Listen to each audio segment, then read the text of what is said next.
mengajarkan peradaban manusia dan pengalamannya lebih dari 1,5 juta tahun silam.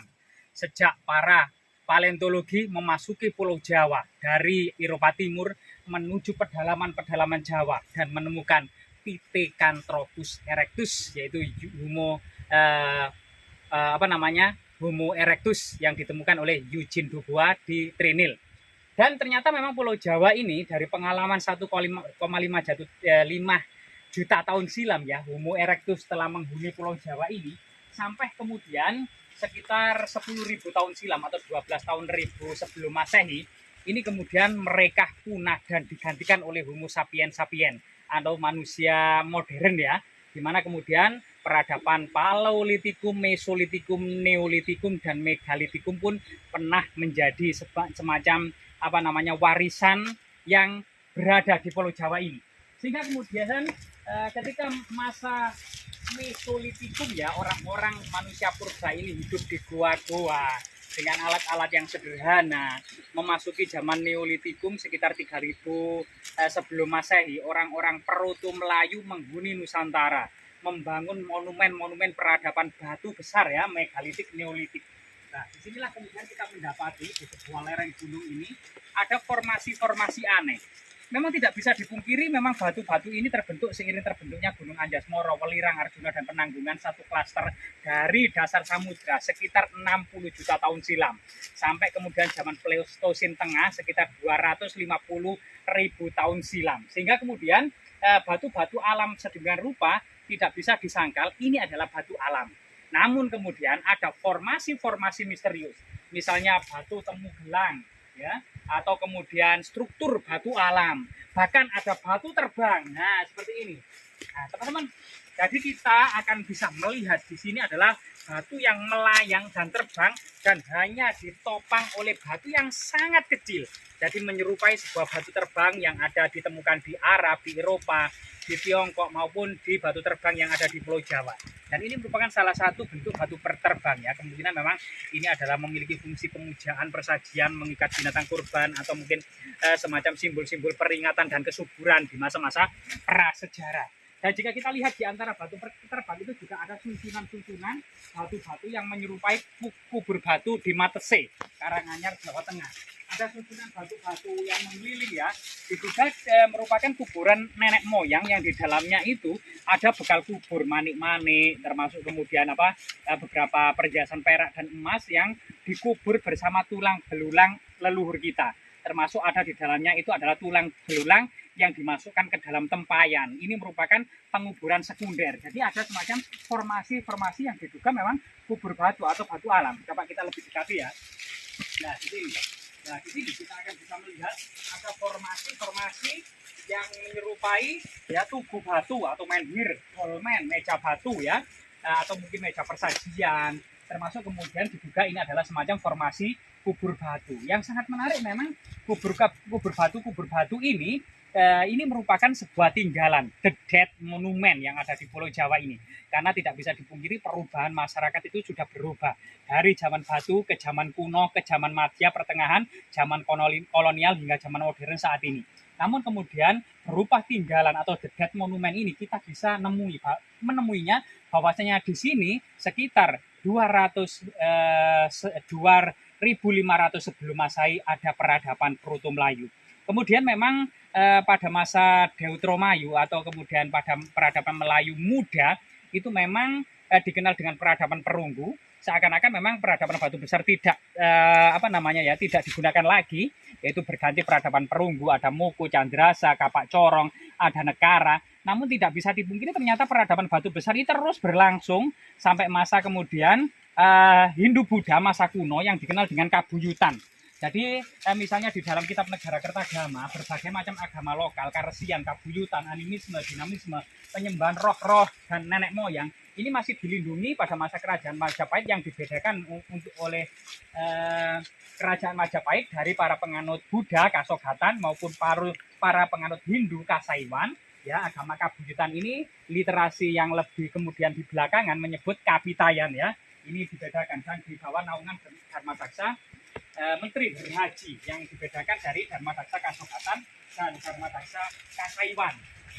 Nah, setelah kita mengunjungi yang diduga menhir, dolmen, kubur batu gitu ya, dan berbagai macam kemudian apa namanya struktur kayak seperti punden berundak maupun batu gelang atau struktur batu alam yang di depan kita lebih menarik ya, lebih besar dan ternyata lebih megah, bahkan lebih mirip itu batu kepala naga raksasa yang membatu gitu ya.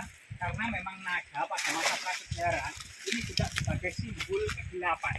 Jadi di sini kita mendapati sebuah batu yang sama juga. Batu ini terbang gitu ya. Batu yang melayang yang kemudian sebenarnya ditopang oleh beberapa batu yang ada di bawahnya.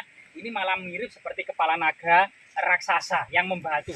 Yang memang pada masa prasejarah ya, peradaban batu besar, naga itu juga dianggap memiliki nilai magis sebagai penjaga dunia bawah, dunia kegelapan, yang disimbolkan sebagai kepala naga, kura-kura, termasuk buaya. Nah, ini berada di dunia bawah atau dunia kegelapan. Sedangkan dunia atas yang identik dengan dunia yang terang disimbolkan dengan burung elang, kemudian matahari. Nah, ini adalah simbol-simbol dunia atas gitu ya. Dan tepat di depan dari kepala naga raksasa membatu ini ada batu lingga yang secara arti visual itu memiliki makna yang sesungguhnya ya, atau disebut juga batu penis. Nah ini jadi batu penis ini arti visualnya adalah merupakan lambang dari tugu batu atau menhir ya zaman kuno. Jadi batu penis ini dipuja sebagai sebuah peringatan, persajian, termasuk kemudian kesuburan gitu ya, seseorang yang tegak berdiri sebagai lambang kekuatan juga ya, dan di sini memang termasuk kemudian apa namanya tempat bersemayamnya arwah-arwah leluhur. Jadi memang batu penis itu banyak sekali, hampir merata di seluruh dunia, dipuja sebagai sebuah lambang kekuatan, lambang keperkasaan, lambang kesuburan, lambang arwah leluhur, termasuk peringatan dan persajian. Itu memang menyebar di seluruh dunia kecuali Australia ya. Banyak menhir di Eropa, di Afrika, di Timur Tengah, di Tiongkok, dan di Amerika itu banyak sekali, kecuali di Australia. Nah, tepat kemudian di depan dari batu kepala naga raksasa, ketika menghadap batu penis, di sebelahnya juga ada semacam kepala naga yang lebih kecil atau anakan ya, simbol regenerasi gitu ya, simbol regenerasi. Nah, ini juga adalah ada batu naga yang tepat kemudian juga di sampingnya ini juga ada simbol lingga atau simbol menhir yang lebih kecil. Diduga memang ular naga gitu ya. Itu dalam cerita Tiongkok itu pada suatu ketika itu raja sedang mengadakan jamuan yang sangat besar, yaitu kemudian bagian dapur gitu ya. Itu kemudian tidak sengaja kewali yang berkaki 3 yang sangat besar itu terjebur ular dari genteng itu turun ke sayur. Karena memang gopo ya, karena harus dikejar timeline atau waktu, koki yang masak ini kemudian agar tidak konangan karena akan tidak ketahuan nanti bisa dipenggal, itu ular itu kemudian dilembutkan di dalam kuali yang berisi sayur tersebut, kemudian dihidangkan raja. Ternyata seluruh tamu dan raja itu tidak seperti biasanya. Jadi ada rasa rangsangan yang kuat dan rasa keperkasaan yang kuat, kemudian bertanya kepada rahasia apa, masak apa tadi di dapur. Ternyata rahasianya adalah ular naga, sehingga kemudian ular itu menjadi simbol istana-istana para raja Tiongkok ya, hingga simbol kekuasaan dan empire dari Tiongkok hingga saat ini itu latar belakangnya seperti itu. Dan termasuk di sini ini memang struktur batu alam yang menyerupai susunan seperti punggung-punggung naga ya, sampai sana ekornya, kemudian kepalanya dan lain sebagainya. Dan di sini artinya memang diduga lokasi bukit kecil ini sangat identik dengan peradaban prasejarah batu besar atau The Dead Monument pada masa lalu, yang memang peradaban batu besar ini tidak bisa dipungkiri berlangsung sejak tahun 2500 sebelum Masehi hingga awal-awal Masehi. Seiring dengan di awal Masehi ini mulai muncul, berkembang, dan peradaban Hindu-Buddha mulai menyebar. Namun ternyata peradaban batu besar ini tidak bisa dipungkiri terus berlangsung di Pulau Jawa yang dikenal dengan Kebuyutan, dan ternyata peradaban Hindu-Buddha tidak pernah menyentuh Indonesia Timur.